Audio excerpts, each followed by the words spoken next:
Amen. Amen. Haleluya. Puji Tuhan. Puji Tuhan. Ya, senang untuk bersama-sama dengan Anda pada malam ini. Selamat datang di dalam kebaktian bahasa kita, Gereja Online Ethnos Evangelical Fellowship. Dan terima kasih bagi mereka yang setia mengikuti kita. Ya, dan kita juga ucap selamat datang kepada mereka yang mungkin mendengar firman Tuhan atau khotbah ini secara offline di Facebook ini ataupun di YouTube, ya.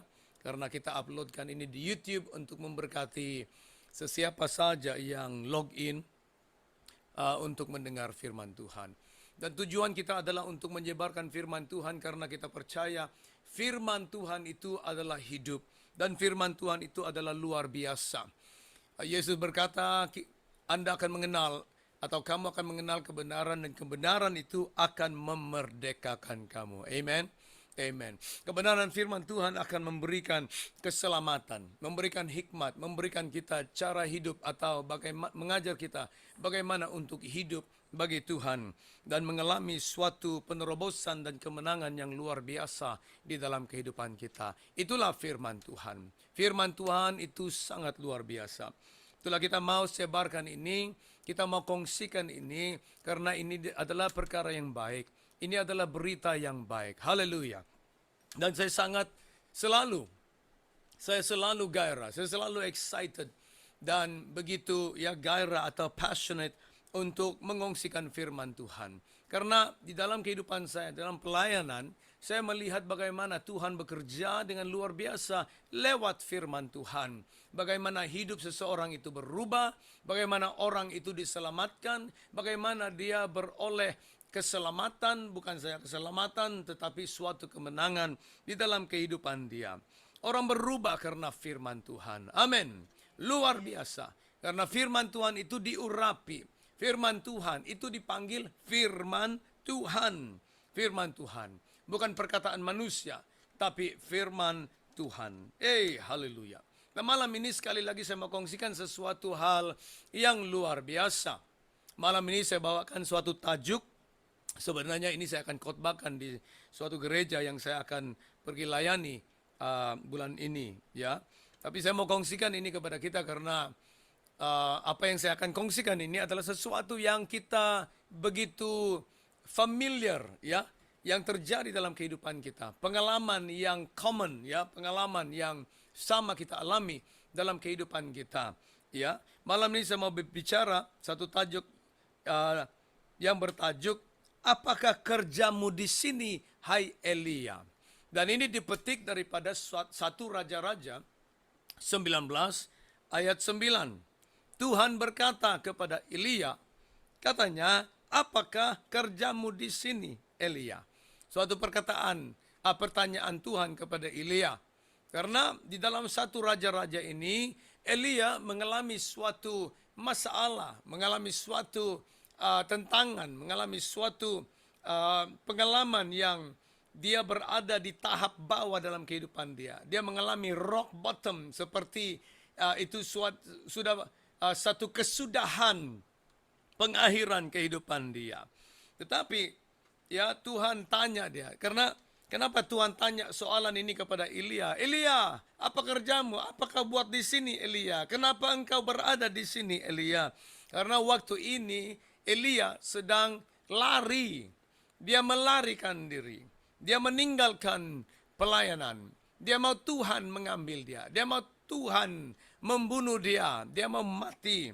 Karena masalah yang dia alami itu sangat berat dalam kehidupan dia. Sehingga dia mau melarikan diri. Nah, kalau kita berbicara tentang Elia, kita semua tahu apabila kita sebut nama Elia, kita tahu bahwa Nabi Elia ini adalah nabi yang luar biasa. Nabi yang hebat, nabi yang besar. Ya, kalau orang Israel itu mereka sangat menghormati Elia seperti mereka menghormati Abraham, Musa, Yakub, Ishak. Ya, Elia ini salah satu nama yang besar di dalam sejarah Israel. Dia salah satu nabi yang besar. Haleluya. Sewaktu Yesus berada di gunung dan Yesus diubahkan di atas gunung itu, the Mount of Transfiguration, Siapa yang datang? Musa dan Elia yang datang. Dia nabi yang besar. Musa dan Elia yang datang dan berbicara kepada Yesus dan juga mendorong Yesus, menguatkan Yesus pada waktu itu. Sewaktu Yesus diubahkan di atas bukit itu. Yesus juga bernubuat. Buku Maleakhi juga bernubuat. Katanya di akhir zaman siapa yang akan datang? Elia yang akan datang dan akan membawa suatu pemulihan dan pendamaian di antara bapak-bapak dan anak-anak. Luar biasa kan?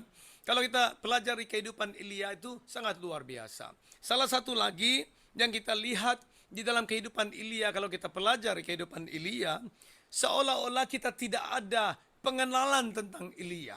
Karena pelayanan Elia ini atau Nabi Elia ini seperti dia hanya muncul saja di dalam buku Raja-Raja ini, satu Raja-Raja pasal 17. Tiba-tiba Elia muncul di dalam pemerintahan Raja Ahab, Raja Israel. Karena orang-orang Israel di bawah pemerintahan Ahab itu, mereka berpaling kepada berhala. Mereka menyembah berhala. Mereka memalingkan diri mereka daripada Tuhan dan menyembah berhala, terutamanya Baal. Mereka menyembah patung-patung Baal. Dan Jerusalem, Israel itu dipenuhi dengan berhala-berhala Baal. Dan murka Tuhan datang kepada mereka, dan Tuhan mengutus atau mengirim Elia untuk menegur mereka, menegur Raja Ahab. Dan kalau kita baca buku Raja-Raja, saat kita sampai ke pasal 17, tiba-tiba muncul Nabi Elia. Haleluya. Haleluya. Mari kita pergi dalam satu Raja-Raja 17. Alright. Kalau ada Alkitab, saya percaya kalau kamu ada handphone, pasti ada Alkitab dalam handphone. Kalau tidak, ada Alkitab buku. Di dalam satu Raja-Raja 17 ayat 1, lalu berkatalah Elia orang Tisbe dari Tisbe Gilead kepada Ahab, demi Tuhan yang hidup Allah Israel yang kulayani, sesungguhnya tidak akan ada embun atau hujan pada tahun-tahun ini kecuali kalau kukatakan. Nah, di sini kita lihat Elia muncul saja. Tidak ada kita akan lihat di dalam firman Tuhan pengenalan tentang Elia. Dia lahir di mana, waktu umurnya masih kecil di mana dia, kita tidak akan lihat. Elia hanya muncul saja begitu sebagai suatu nabi yang besar, suatu nabi yang luar biasa. Sebenarnya Elia seorang nabi yang melakukan banyak mujizat dan mujizat yang luar biasa. Kita melihat di dalam pasal 17 di sini Elia menutup langit dan dia berkata kepada Ahab bahwa tidak ada akan hujan selama 3 tahun dan 6 bulan. 3 tahun setengah tidak ada hujan. Elia menutup langit. Di satu Raja-Raja pasal 18 kita melihat Elia bertembung dengan nabi-nabi palsu atau nabi-nabi Baal, 450 nabi-nabi Baal. Dia bertembung kepada mereka dan dia mendemonstrasikan kuasa Tuhan kepada mereka dengan memberi persembahan korban bakaran kepada Tuhan. Tapi nabi-nabi Baal itu mereka sembelih, mereka bunuh semua. Luar biasa Nabi Elia. Dan di dalam pelayanan Elia yang luar biasa ini, walaupun dia seorang nabi yang luar biasa yang diurapi Tuhan, disertai dengan kuasa Tuhan, dia mengalami apa yang kita alami di dalam hidup kita. Dan memang membuktikan, jelas membuktikan benar apa yang Yakobus katakan di dalam buku Yakobus pasal 5 ayat 17, yang dia berkata, Elia adalah manusia biasa sama seperti kita. Saudara-saudara, banyak sekarang hamba-hamba Tuhan atau orang-orang Kristen dipakai Tuhan dengan luar biasa. Dan mereka pikir bahwa itu karena mereka. Tapi mereka tidak sadar atau kita tidak sadar, kita lupa sebenarnya bahwa yang membuatkan kita hebat, yang membuatkan kita diurapi, yang membuatkan kita melakukan perkara-perkara yang supernatural itu bukan kita, tapi oleh karena anugerah Tuhan. Katakan amin. Itu karena urapan Tuhan, itu karena roh Tuhan, itu karena Roh Kudus, bukan karena kita. Kita adalah manusia biasa. Tuhan boleh pakai siapa saja di dalam dunia ini. Selagi kita setia kepada Tuhan, berkomitmen, hidup merendahkan diri, meresponi panggilan Tuhan, Tuhan akan pakai kita semua. Amin. Tidak ada apa yang perlu dimegakan. Karena di sini firman Tuhan berkata, walaupun Elia itu hebat, luar biasa, nabi yang besar, penuh dengan kuasa Tuhan, melakukan mujizat yang luar biasa, tapi firman Tuhan bersaksi bahwa Elia adalah manusia biasa sama seperti kita. Dan karena dia manusia yang sama seperti kita, dia mengalami juga apa yang kita alami. Dan di sini saya mau sampaikan kepada kita bahwa Elia mengalami banyak masalah dalam hidup dia. Dia mengalami tekanan, dia mengalami kekecewaan, dia mengalami ketakutan. Dia melarikan diri karena dia takut. Ya, dia takut. Dan 1 Raja-Raja pasal 19 dikongsikan di sini atau dituliskan di sini cerita pengalaman Elia.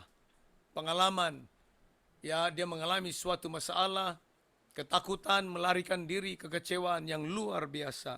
Sehingga Tuhan harus datang untuk mendorong Elia lagi. Ya. Elia dia mengalami suatu ketakutan. Seperti ketakutan itu ya membelenggu Elia. Kalau kita lihat di dalam 1 Raja-Raja 19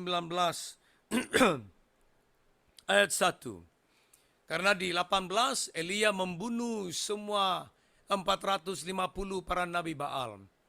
Jadi Ahab dia pulang ke rumah, dia jumpa istri dia. Dia pergi mengadu kepada istri dia yang bernama Jezebel atau Isabel. Ya, saya dorong tadi pagi, saya dorong ibu-ibu di gereja, kalau ada anak lahir perempuan, tolonglah jangan namakan dia Isabel. Ya, jangan namakan dia Isabel karena nama tak bagus. Ya, karena kesaksian Isabel di firman Tuhan tidak bagus. Tapi di sini, setelah Raja Ahab pulang ke rumah mengadu kepada istrinya Jezebel, karena waktu itu dia adalah ratu, Queen Jezebel. Pasal 19 ayat 1 katanya, ketika Ahab memberitakan kepada Isabel segala yang dilakukan Elia dan perihal Elia membunuh semua nabi itu dengan pedang, maka Isabel menyuruh seorang suruhan mengatakan kepada Elia, beginilah kiranya para Allah menghukum aku, bahkan lebih lagi daripada itu, jika besok kira-kira pada waktu ini aku tidak membuat nyawamu sama seperti nyawa salah seorang dari mereka itu. Ayat 3, maka takutlah ia, lalu bangkit dan pergi menyelamatkan nyawanya. Maksudnya dia bangkit dan cabut, melarikan diri, menyelamatkan nyawanya. Dan setelah sampai ke Beersheba yang termasuk wilayah Yehuda, ia meninggalkan bujangnya atau hambanya di sana. Elia, dia dibelenggu ketakutan hanya karena seorang perempuan. Ia mengancam nyawanya. Luar biasa perempuan ini, ya. Sebenarnya semua perempuan luar biasa. Haleluya. Ya. Kalau ada suami-suami, dia amin tuh. Amin. Ya. Luar biasa istrinya. Kalau istrinya telepon, dia bilang, pulang. Wah, istrinya langsung pulang. Ya, ibu-ibu, Anda luar biasa. Amin. Tapi jangan jadi macam Isabel. Pakailah kuasa Tuhan yang ada dalam hidup Anda itu dengan baik. Memuliakan Tuhan. Katakan amin. Elia ketakutan. Lalu dia melarikan diri. Dan karena Elia itu dibelenggu ketakutan, dia mengalami masalah ini, perasaan takut itu membelenggu dirinya, sehingga dia tidak senang berada bersama dengan orang-orang, terutama hamba-hambanya, bujangnya katanya di sini di ayat 3. Dia sampai ke Beersheba, dia tinggalkan bujangnya atau pelayannya itu, lalu dia pergi terus melarikan diri.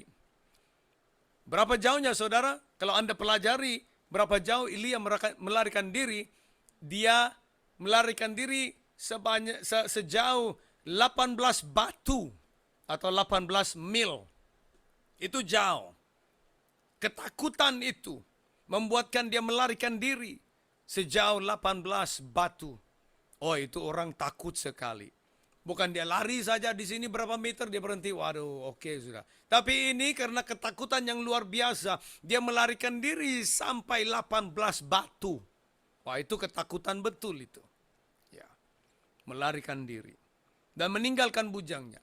Kita mengalami seperti itu. Kadang-kadang kita ada dalam masalah, kita tidak mau ada orang di sekeliling kita. Kita mau menyendiri. Apalagi Elia mengalami depresi, putus asa. Di ayat 4 kalau kita baca. Tetapi ia sendiri masuk ke padang gurun sehari perjalanan jauhnya, itu 18 batu. Lalu ia duduk di bawah sebuah pohon arar, juniper, pohon arar. Dia duduk sana. Tahulah kan kalau orang kecewa, kadang-kadang dia duduk di bawah pokok pisang, pokok jambu. Luar biasa kan orang kadang-kadang. Ya, pergi di sana di ujung bangunan, duduk di sebelah sana. Duduk di bawah pokok. Kadang-kadang dia pergi di tepi pantai, duduk di sana, termenung. Ya, seperti monyet yang kehilangan kekasihnya. Ya. Ini dialami Elia. Dia termenung di bawah pohon arar atau pohon juniper. Dia mengalami kekecewaan dan putus asa. Lagi di ayat 4, dia doanya juga tidak betul. Orang mengalami, kadang-kadang kita begitu, kita ada masalah, beban berat, masalah yang hebat.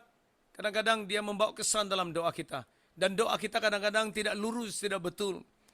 Elia berdoa begini katanya, kemudian dia ingin mati. Dia berdoa kepada Tuhan, katanya, cukuplah itu. Sekarang, ya Tuhan, ambillah nyawaku. Ya, banyak orang dia bunuh diri kan?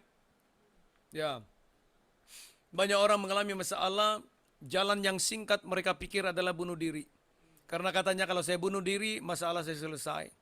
Katanya lebih baik saya mati. Lebih baik saya mati.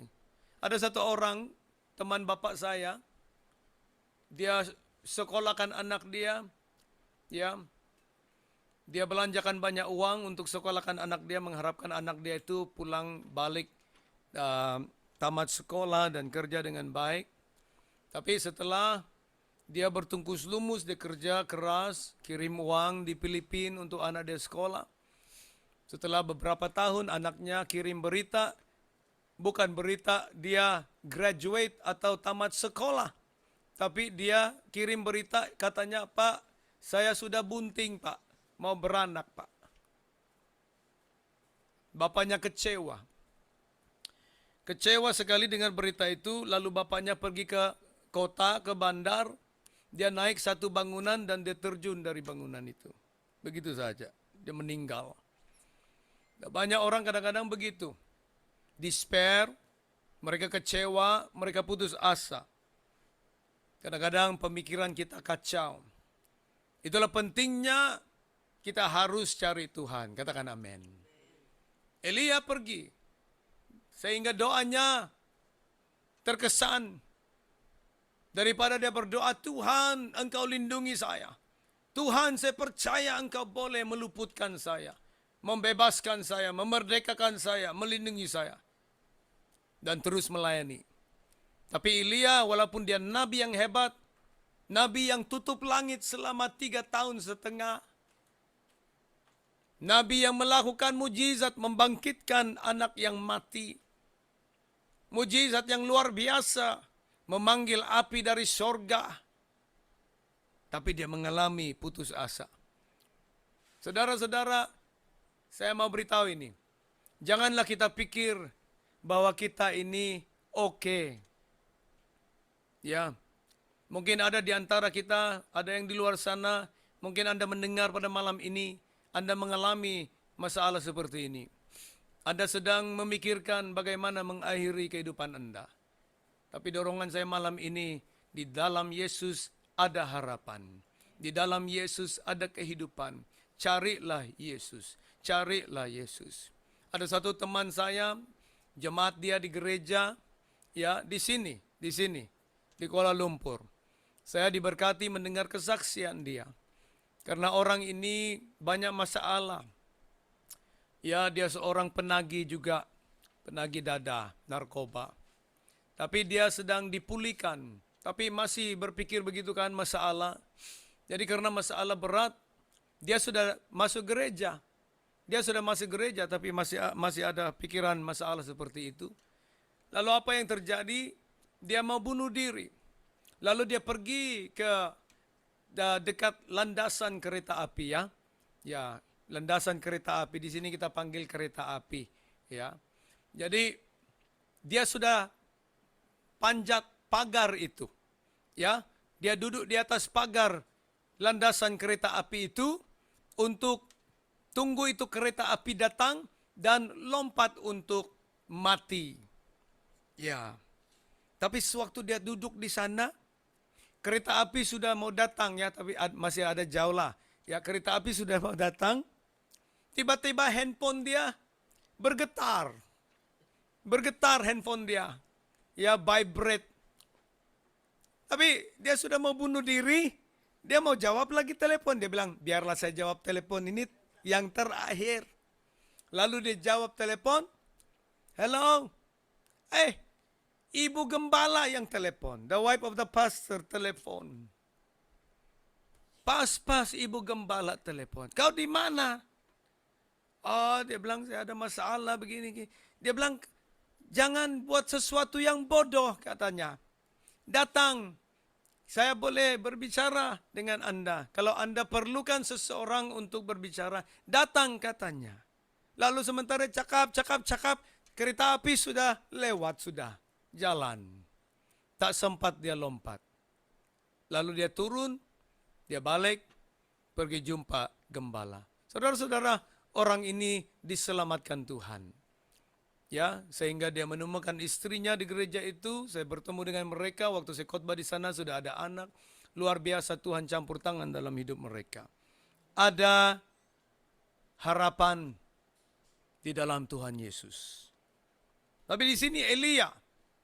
Jadi jangan kita pikir, oh saya ada banyak uang, saya oke. Saya ada banyak harta, saya oke. Orang yang kaya pun akan alami depresi dan putus asa. Orang yang diurapi, orang yang ada gereja besar, orang yang gereja hebat pun ada juga mengalami hal ini. Kita manusia biasa, firman Tuhan berkata, Elia adalah manusia biasa seperti kita, saudara-saudara.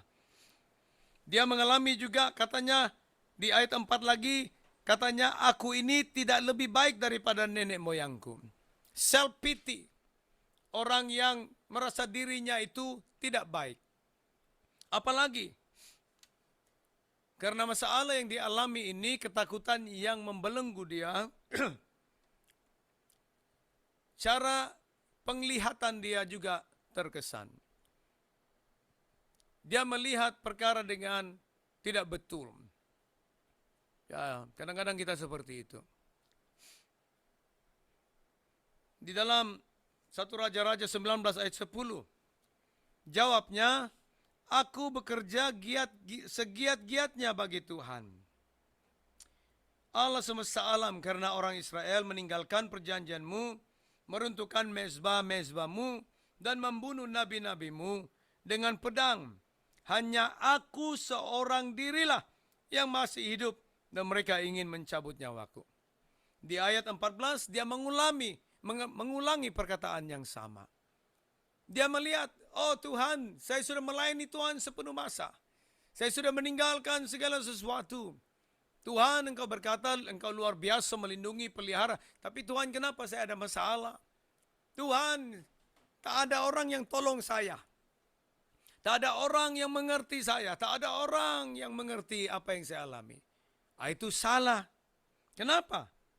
Di ayat 18, Tuhan memberitahu Elia, oh, Elia katanya, Tuhan kepada Elia, tetapi aku meninggalkan 7.000 orang di Israel, ya ini semua orang yang tidak sujud menyembah Baal, dan yang mulutnya tidak mencium dia.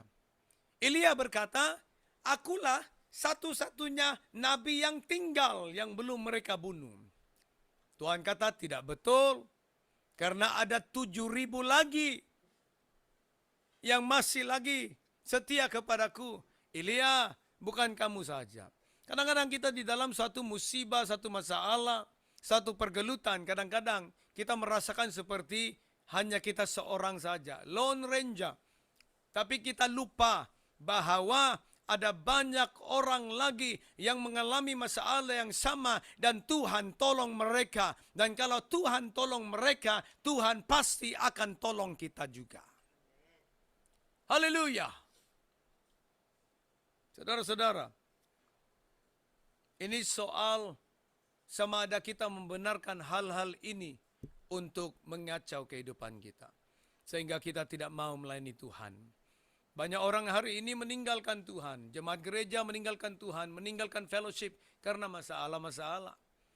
Ya, ada yang tidak mau datang gereja karena masalah-masalah. Ada yang meninggalkan pelayanan karena masalah.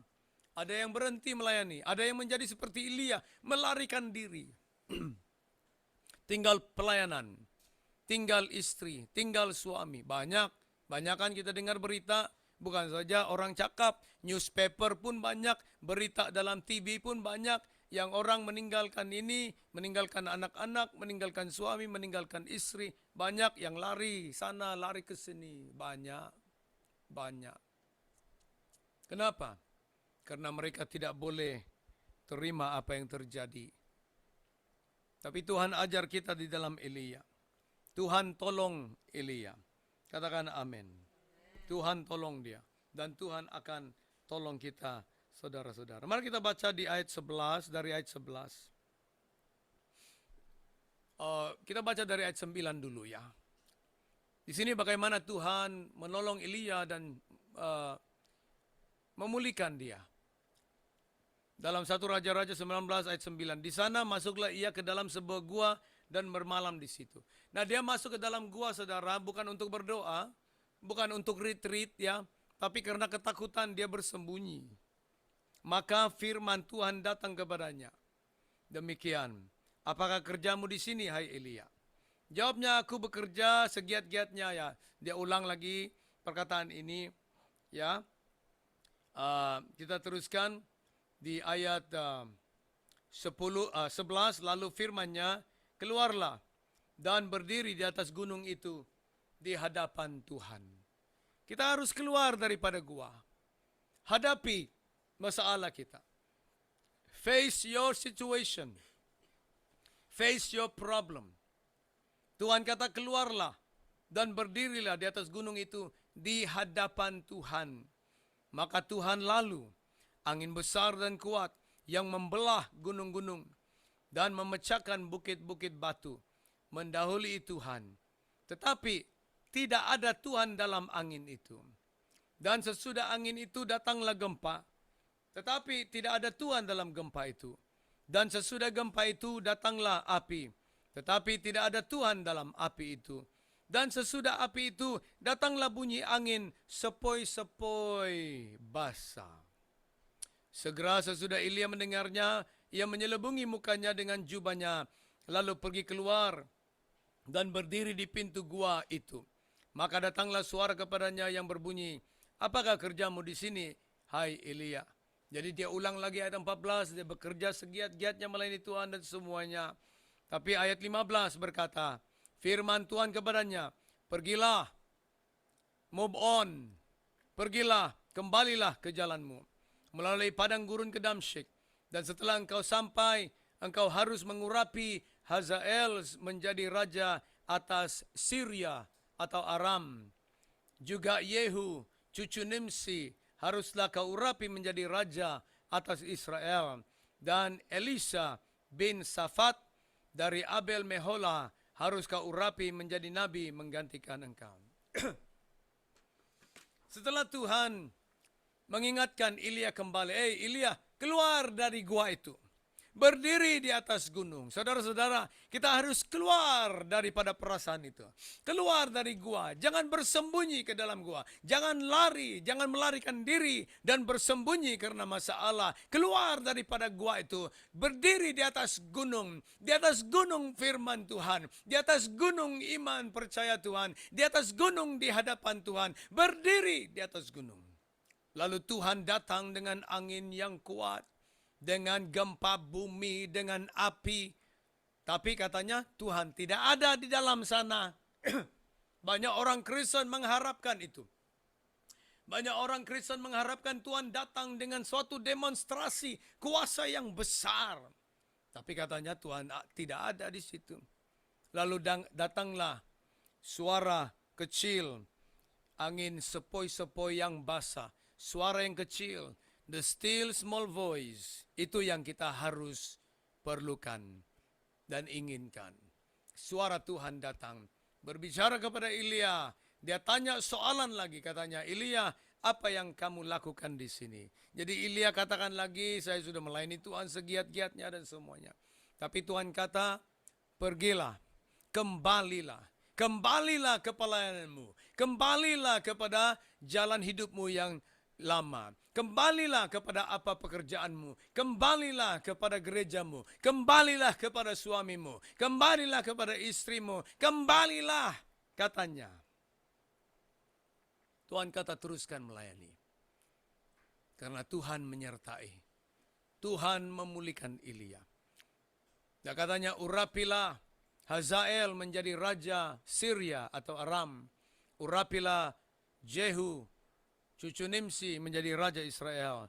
Dan terutamanya urapilah Elisa untuk menggantikan tempatmu.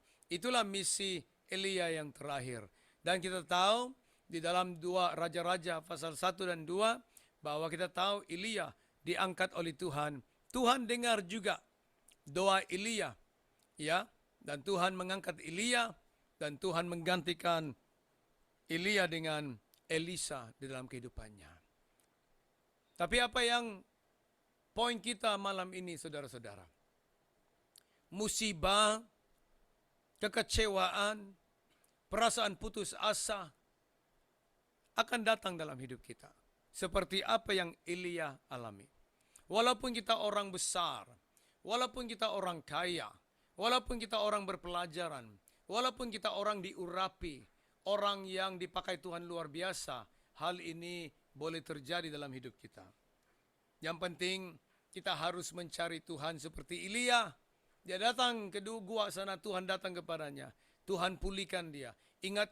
Tuhan mengingatkan dia bagaimana luar biasanya kuasa Tuhan. Dan Tuhan ya mengirim dia kembali, mengutus dia kembali untuk menyelesaikan misinya di dalam kehidupan dia. Mungkin malam ini ada di antara kita mengalami hal seperti ini. Mungkin malam ini ada di antara kita mengalami rock bottom ataupun suatu tahap atau titik dalam kehidupan kita seolah-olah segalanya berakhir dan segalanya akan habis dan kita merasakan seperti tidak ada arti lagi untuk kita hidup. Saudara-saudara, Tuhan ada. Tuhan ada.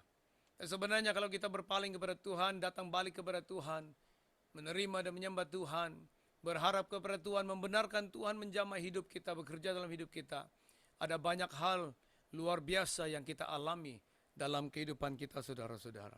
Saya dorong kita, datang kepada Tuhan. Keluarlah daripada gua-guamu. Naiklah ke atas gunungmu itu di hadapan Tuhan. Dan dengarlah suara Tuhan yang akan berkata kepadamu, apa yang kau perbuat di sini? Apakah kerjamu di sini? Ada banyak hal yang harus kamu lakukan, apa kerjamu di sini?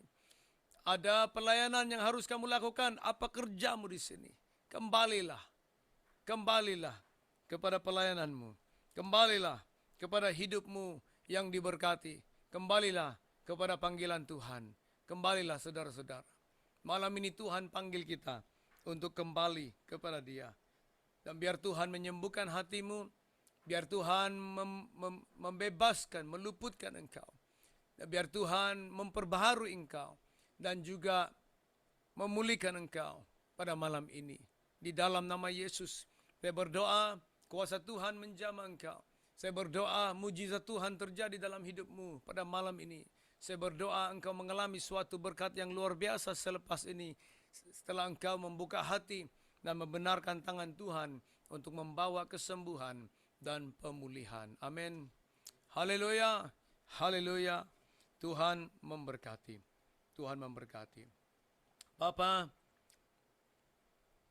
dalam nama Yesus kami berdoa, firman-Mu ini akan mendorong sehingga umat-Mu dipulihkan, disembuhkan, dibebaskan. Engkau Allah yang baik, hamba-Mu yang mengalami suatu kekecewaan yang luar biasa. Engkau datang kepada Elia dan memulihkan dia. Dan Engkau mengirim dia kembali. Terima kasih Tuhan, suatu pengajaran yang luar biasa. Malam ini kami mau kuat di dalam Tuhan. Malam ini kami mau menyerah kepada Tuhan. Malam ini kami mau terima kesembuhan dari Tuhan di dalam nama Yesus. Kami mau menerima pemulihan dari Tuhan. Terpuji nama-Mu. Terima kasih Bapa. Berkati umat-Mu, berkati anak-anak-Mu, sertai mereka sepanjang minggu ini. Terpuji nama Tuhan. Kami memberi kemuliaan, hormat, syukur kepadamu.